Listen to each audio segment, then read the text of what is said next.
কেউ একটু মোটা হইলে কয় তুই মোটুর ঘরের মোটু, কারণ নাক যদি ছোট হয় এরে কয় বোচা, তোর নাক বোচা। না না, স্টপ, থামেন, অনেক হয়েছে, আর না, এগুলো বলা যাবে না। কারো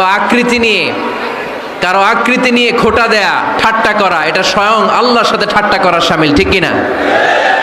কারো নাক যদি ছোট হয় এরে কয় বোচা, তোর নাক বোচা। ফেনীতে আপনারা কি বলেন? হ্যাঁ, তো এই যে যার নাক বোচা হয়েছে ও কি নিজে বানাইছে? যার নাক খাড়া এটা বানাইছে কে? যে কালো বানাইছে কে? সাদা শুভ্র বানাইছে কে? তার মানে কারো আকৃতি নিয়ে যদি আপনি ঠাট্টা করেন, স্বয়ং আল্লাহর সাথে ঠাট্টা করলেন। কারণ কেউ কারো চেহারা বানানোর দায়িত্ব পায় নাই।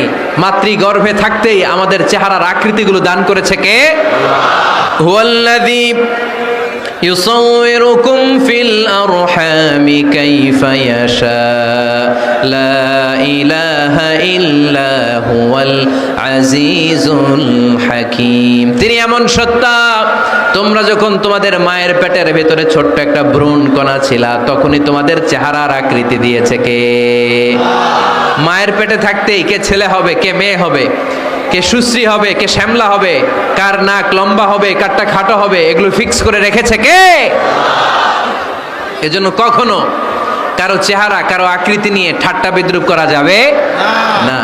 কারণ এই চেহারা আমরা বানাই নাই, বানাইছে কে?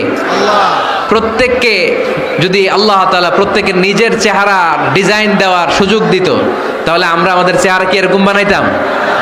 কি করতাম? আপনাকে যদি আপনার চেহারা তৈরি করার ডিজাইন আল্লাহ দিত, যে তুমি যেমন মনে চাই নিজের চেহারাটার ডিজাইন দাও, কেমন বানাতেন নিজেকে? কথা বলেন, কয়েকজন বলেন না? হ্যাঁ, সবচাইতে